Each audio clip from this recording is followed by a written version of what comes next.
Assalamualaikum warahmatullahi wabarakatuh. Hai, apa kabar anak-anak semua? Ceria semua ya pada pagi hari ini.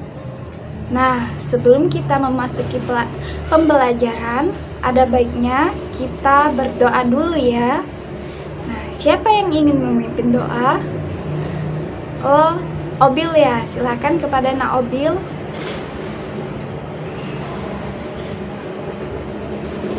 Baiklah, Ibu akan mengabsen kalian ya satu persatu.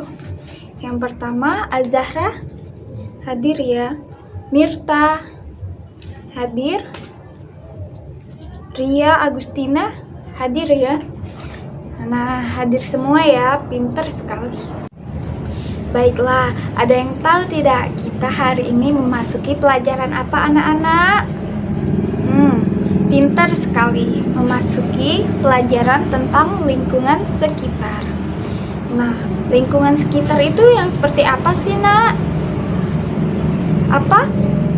Ya, lingkungan sekitar itu seperti lingkungan yang berada di sekolah, yang berada di rumah, di tempat bermain. Itu namanya lingkungan sekitar kita ya. Nah, Ibu akan menjelaskan tentang macam-macam lingkungan. Yang pertama itu ada lingkungan yang sehat dan tidak sehat.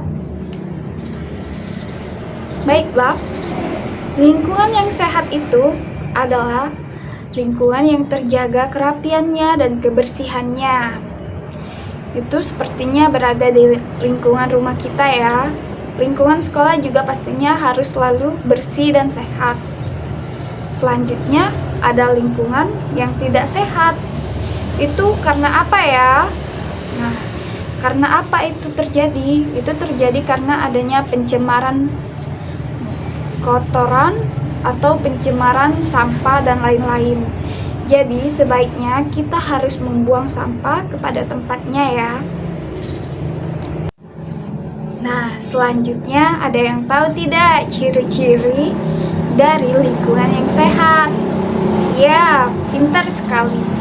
Ciri-ciri dari lingkungan sehat itu adalah tempatnya bersih, terasa segar ketika kita menghirup udaranya, dan juga banyak sekali pepohonan yang bisa membuat kita merasakan nyaman. Nah, selanjutnya kalau lingkungan tidak sehat itu seperti apa ya? Jadi, lingkungan yang tidak sehat itu adalah lingkungan yang sangat kotor, seperti contohnya jika kalian ada yang tinggal di dekat kali dan kali itu memenuhi banyak sampah, itu namanya lingkungan yang tidak sehat. Seperti itu. Hai anak-anak, oke, kita lanjutkan ya pembelajaran kita mengenai lingkungan hidup. Nah, anak-anak di sini kan sudah dijelaskan tadi, lingkungan hidup itu terbagi menjadi dua macam, yaitu lingkungan sehat dan lingkungan tidak sehat. Nah, di sini kita akan membahas mengenai apa sih penyebab dari lingkungan sehat dan lingkungan tidak sehat itu. Kita akan bahas di sini pada penjelasan ini. Nah, ada dua faktor yang dapat mempengaruhi lingkungan, yaitu yang pertama, faktor dari alam, yang kedua, faktor dari manusia. Nah, faktor dari alam yaitu faktor penyebab yang terjadi karena adanya gunung meletus atau aktivitas gunung berapi yang selalu mengeluarkan abu vulkanik dan asap dan juga gas. Nah, sedangkan kalau faktor dari manusia yaitu segala aktivitas yang dilakukan manusia yang dapat merusak lingkungan atau dapat menyebabkan pencemaran lingkungan. Nah, di sini ada 3 komponen yang dapat tercemar, yaitu yang pertama udara. Anak-anak sekalian sudah tahu kan apa itu udara? Iya, benar. Udara merupakan apa yang kita hirup setiap harinya. Nah, anak-anak sekalian, kita coba bernafas yuk secara bersama-sama. Kita bernafas dari hidung, kemudian keluarkan dari mulut ya. Oke, siap ya anak-anak? Kita coba. 1, 2, 3. Sekali lagi. Nah, itu merupakan yang kita lakukan tersebut merupakan kegiatan bernafas. Nah, kita bernafas itu menghirup oksigen dan mengeluarkan karbon dioksida. Jadi, apabila oksigen yang kita hirup itu atau udara yang kita hirup sudah tercemar, tentu saja akan menimbulkan banyak sekali dampak negatifnya. Nah, dampak negatif itu berupa penyakit. Yang pertama, yang paling sering dijumpai yaitu penyakit pernafasan atau sering disebut dengan influenza, kemudian penyakit tenggorokan seperti batuk-batuk, dan penyakit mata. Jika kita terlalu sering berpaparan dengan udara yang tidak sehat, tentu saja mata kita menjadi bermasalah, hidung kita menjadi bermasalah, dan juga pernapasan kita menjadi bermasalah. Selain itu, tenggorokan kita juga menjadi sakit, ya kan? Betul begitu? Iya. Nah, apa sih penyebab dari pencemaran udara itu? Oke, kita harus belajar. Jadi, penyebab dari pencemaran udara itu terjadi karena adanya asap rokok. Anak-anak sekalian kan sudah pernah menjumpai orang-orang yang merokok itu mengeluarkan asap. Jadi, asap yang dilakukan pada saat orang merokok itu bisa saja menyebabkan kerusakan lingkungan atau dengan kata lain, dengan lebih spesifiknya, kerusakan udara. Jadi, setiap anak-anak sekalian menjumpai orang yang merokok, sebisa mungkin untuk menjauh agar tidak mengganggu pernapasan. Kemudian, yang kedua, terjadi karena adanya pembakaran sampah. Nah, jika terjadi, kan pada saat pembakaran itu, terjadinya banyak sekali asap tuh, banyak sekali asap. Dari asap-asap tersebut akan dapat merusak lapisan ozon yang dapat menyaring antara udara yang baik dan udara yang buruk. Oke? Nah, selain itu ada juga dari asap pembuangan pabrik. Nah, asap pembuangan pabrik itu biasanya sangat berpengaruh besar bagi kesehatan kita. Karena apa? Pabrik itu kan biasanya identik dengan menggunakan bahan-bahan kimia yang sangat berbahaya. Nah, pada saat menggunakan bahan-bahan kimia tersebut, tentu saja pembakarannya itu, asapnya itu dibuang melalui udara. Jadi, apabila kita menghirup asap tersebut, otomatis akan menyebabkan banyak sekali dampak negatif bagi tubuh kita. Kemudian, ada lagi yang kedua, yaitu lingkungan yang dapat tercemar. Yang kedua adalah air. Nah, anak-anak di sini sudah mengetahui kan seberapa pentingnya air itu bagi kehidupan kita sebagai manusia. Tentunya dalam tubuh kita ini 50%-nya itu adalah air. Jadi kita sebagai seorang manusia sangat membutuhkan apa yang dinamakan air. Oke, ingat, kita sebagai manusia sangat membutuhkan air. Nah, anak-anak sekalian sudah mengetahui belum sih air itu biasanya digunakan untuk apa? Ada yang tahu? Ya, betul sekali. Air biasanya kita gunakan untuk mencuci, mandi, minum, memasak, dan lain sebagainya. Oke? Nah, oleh karena itu, kita sangat butuh sekali dengan air. Bayangkan anak-anak sekalian, jika air yang kalian minum atau air yang kalian gunakan untuk memasak itu tidak bersih, airnya itu berbau, hitam, karena airnya sudah tercemar. Tentu saja air tersebut tidak baik untuk tubuh kita. Nah, oleh karena itu, kita harus senantiasa menjaga sumber daya air kita agar senantiasa bersih dan terjaga, agar kesehatan kita juga menjadi terjaga. Nah, adapun yang dapat merusak atau mencemari air, yang pertama itu buang sampah. Nah, pada sungai-sungai kita, khususnya sungai-sungai yang ada di Indonesia itu kan banyak sekali sampahnya, karena masyarakat kita ini selalu membuang sampah tidak pada tempatnya, membuang sampah sembarangan, membuang sampah ke sungai. Nah, hal itu tentu saja akan merusak air kita. Nah, selain itu, dari limbah pabrik, misal limbah pabrik itu kan berbahaya, jadi dia membuang limbahnya itu langsung saja membuang ke sungai. Tentu saja dari limbahnya yang berbahaya tadi akan dapat merusak air. Selain dapat merusak air, dapat merusak mikroorganisme yang ada di dalam air itu. Oke? Mikroorganisme yang ada di air seperti ikan, kerang, dan lain sebagainya. Jadi kita harus senantiasa menjaga agar tidak merusak ekosistem yang ada di dalam air dan merusak air itu sendiri. Kemudian penjelasan yang ketiga yang akan Ibu jelaskan yaitu mengenai pencemaran tanah. Nah, pencemaran tanah ini dapat terjadi jika seorang manusia itu membuang sampah sembarangan. Nah, sampah itu terbagi menjadi dua, yaitu sampah organik dan sampah anorganik. Nah, anak-anak, sampah organik itu merupakan jenis sampah yang mudah terurai. Nah, sampah yang mudah terurai itu untuk contohnya seperti kertas atau buku. Nah, ini merupakan contoh dari sampah organik yang dapat terurai, kertas atau buku. Selain dari kertas yang dapat terurai, seperti halnya dari sayur-sayuran, dari buah-buahan, itu dapat terurai, seperti kulit pisang, kulit apel, kulit mangga, dan kulit wortel, dan lain sebagainya. Itu merupakan sampah yang dapat terurai. Ini kan kertas. Nah, kertas jika kita buang kita buang sembarangan, maka dia akan terurai. Tapi alangkah baiknya untuk kita buanglah sampah pada tempatnya. Kemudian untuk contoh dari sampah anorganik seperti plastik. Oke. Plastik ini merupakan salah satu contoh sampah anorganik. Nah, sampah yang anorganik inilah yang jadi bermasalah jika kita buang sembarangan. Karena apa? Sampah anorganik sulit atau susah untuk terurai.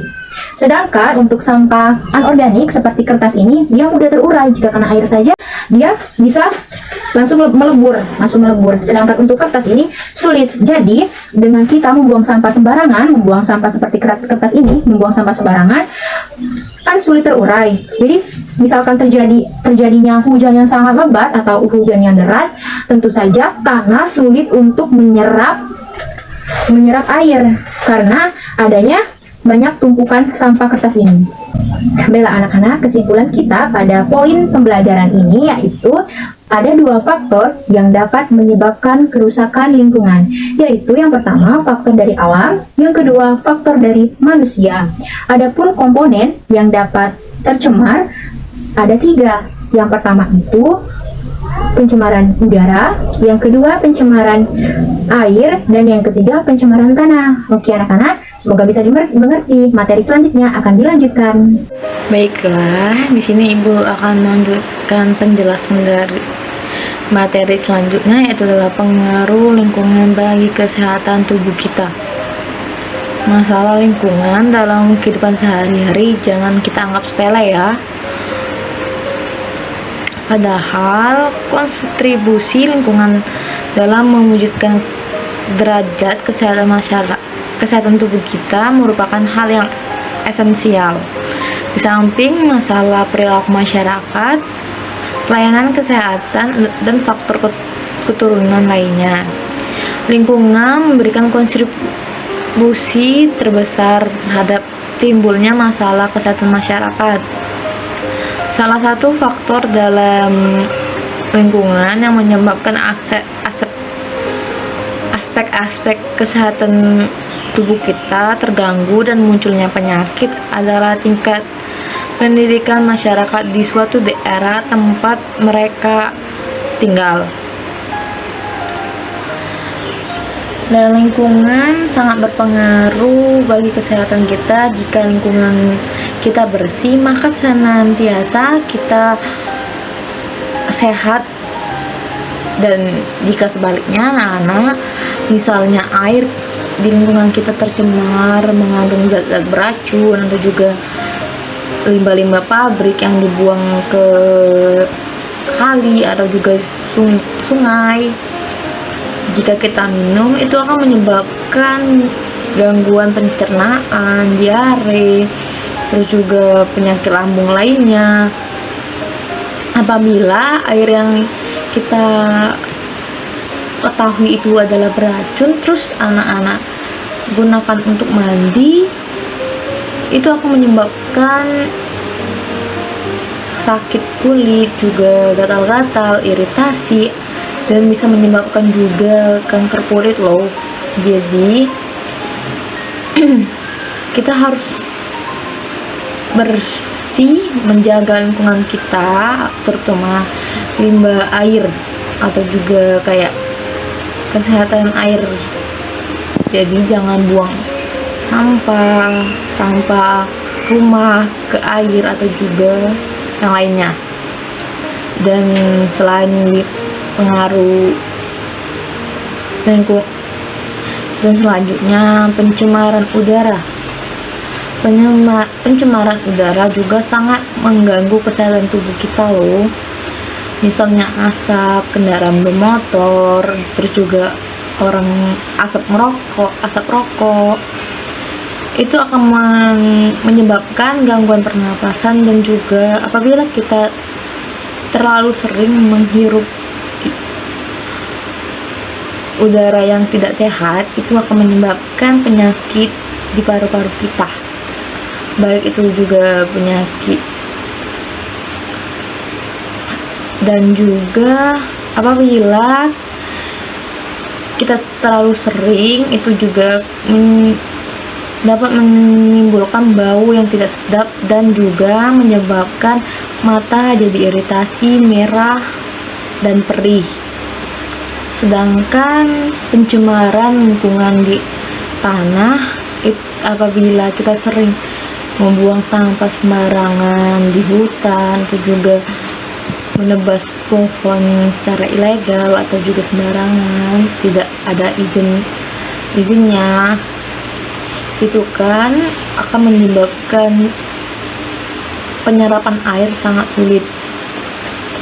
Apabila sekarang kan lagi musim hujan nih, itu akan tanah tidak bisa menyerap air hujan tersebut dan menimbulkan banjir. Dan itu juga kalau tidak bisa diserap dan hujan sangat deras setiap harinya, kan itu akan bisa menyebabkan banjir yang sangat tinggi sampai tanah longsor. Itu kan tidak baik juga. Jadi kita harus menjaga lingkungan kita dan juga supaya kita sehat dan juga tidak sakit, baik itu pernapasan, paru-paru, atau juga penyakit kulit, dan tidak merasakan banjir. Apabila lingkungan sekitar kita cenderung kotor atau tidak sehat, anak-anak, terdapat beberapa penyakit yang dapat timbul dan dampaknya. Sebagai contoh adalah penyakit ISPA. Penyakit ISPA adalah yang disebabkan oleh polusi udara atau udara yang tercemar, baik itu limbah pabrik atau juga yang lainnya. Distensi yang disebabkan oleh sanitasi yang buruk, serta malaria dan demam berdarah. Pencemaran air sungai dapat menghambat proses air tanah, dan sampah juga dapat mencemarai tanah dan menjadi tidak sehat. Nah, baiklah anak-anak, materi yang selanjutnya yaitu cara memelihara kesehatan lingkungan. Nah, anak-anak, kesehatan ini sangat dipengaruhi oleh keadaan lingkungan. Jika lingkungan tidak sehat, dapat membuat kita sakit. Anak-anak mau sakit? Tidak kan? Artinya, jika tidak mau sakit, kita harus senantiasa menjaga kesehatan lingkungan agar tetap sehat. Nah, langsung saja. Cara menjaga kesehatan dapat dilakukan dengan cara yang pertama, membuang sampah pada tempatnya. Nah, yang dapat kita lakukan dalam menjaga kesehatan dan kebersihan yang pertama yaitu membuang sampah pada tempatnya. Selanjutnya ada ventilasi udara atau jendela. Nah, setiap rumah ini sebaiknya membuat ventilasi udara agar udara dalam ruangan dapat mudah berganti dan sinar matahari dapat masuk ke dalam ruangan. Nah, yang ketiga itu ada saluran air pembuangan. Nah, setiap rumah hendaknya membuat saluran air yang baik sehingga dapat difungsikan dengan benar dan air tidak menjadi menggenang. Karena jika air menggenang akan menyebabkan sarang nyamuk. Nah, nyamuk inilah yang dapat menyebabkan penyakit demam berdarah. Selanjutnya yang keempat itu ada penghijauan lingkungan atau reboisasi.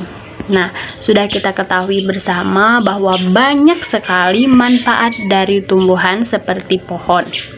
Karena dapat menyerap udara-udara yang kotor, serta dapat mengubah karbon dioksida menjadi oksigen. Yang kelima ada menguras bak mandi dan WC. Nah, seringkali kedua hal ini merupakan hal yang identik dengan sarang penyakit atau sarang kuman. Oleh karena itu, maka kita harus senantiasa membersihkan agar tidak ada kuman yang bersarang dan dapat menyebabkan atau menimbulkan penyakit, baik itu penyakit ringan maupun penyakit berat. Nah, yang selanjutnya yang keenam itu penggunaan pestisida. Kebanyakan orang biasanya menggunakan pestisida untuk memberantas hama yang ada di tanaman. Namun, untuk penggunaan pestisida jangan sampai berlebihan. Artinya, gunakan secukupnya saja atau seperlunya saja.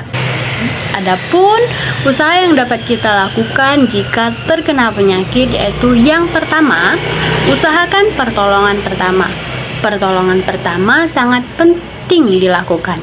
Artinya, jika seseorang sakit harus segera mendapat pengobatan sementara. Misalnya, dalam keluarga ada yang sakit seperti diare, maka buatkan cairan air garam dan gula. Yang kedua, membawa ke dokter. Jika telah diberikan pertolongan pertama, sakit belum juga mereda, segeralah bawa ke dokter agar diperiksa. Taati nasihat dan petunjuk dari dokter, minum obat yang telah dianjurkan dokter, dan melakukan pola hidup sehat. Jika semua telah dilakukan dengan tertib dan benar, maka sakit akan segera tertolong. Baik anak-anak, sampai di sini pembelajaran kita mengenai lingkungan sekitar. Apakah ada yang ingin ditanyakan? Tidak? Tidak ada yang ingin bertanya? Jika tidak ada yang ingin bertanya, maka kita akan mengulang kembali pembelajaran kita pada hari ini. Sekarang Ibu ingin bertanya, lingkungan itu terbagi menjadi berapa? Iya, 2. Lingkungan sehat dan lingkungan tidak sehat. Apa itu lingkungan sehat? Ya, lingkungan sehat itu adalah lingkungan yang terjaga kebersihannya, sedangkan lingkungan yang tidak sehat itu sebaliknya, yang tidak terjaga kebersihannya. Nah, ciri-ciri lingkungan sehat itu ada apa saja? Ya, udara terasa segar, sejuk, bersih, tidak berbau, tidak ada sampah, tidak ada genangan, dan lain sebagainya. Selanjutnya, lingkungan yang tidak sehat itu yang seperti apa? Ya, udara terasa pengap, bau, tidak sedap, banyak sampah berserakan, tidak ada saluran air, air tergenang, dan masih banyak lagi. Pintar. Selanjutnya, kalau pencemaran itu ada, pencemaran lingkungan itu ada apa saja? Iya, pencemaran udara. Selanjutnya, pencemaran air. Selanjutnya, pencemaran tanah. Baik, jika semuanya sudah paham, kita tutup pembelajaran kita pada hari ini. Sebelum Ibu tutup, Ibu akan memberikan kalian tugas di rumah. Buka halaman 105, itu kerjakan dari nomor 1 sampai 5. Dikumpul minggu depan ya. Minggu depan akan Ibu tanya kembali, Ibu ulas kembali pembelajaran kita pada hari ini. Jadi, jangan sampai lupa pembelajaran kita pada hari ini ya. Dan sebelum Ibu tutup, ada baiknya kita berdoa terlebih dahulu agar pembelajaran kita itu bermanfaat. Baik, tolong Obil dipimpin lagi ya nak doanya. Alhamdulillah. Baik, pembelajaran kita hari ini Ibu tutup. Sekian, Ibu mohon maaf apabila terdapat kesalahan. Kepada Allah mohon ampun. Ibu akhiri, wabillahi taufiq wal hidayah. Wassalamualaikum warahmatullahi wabarakatuh.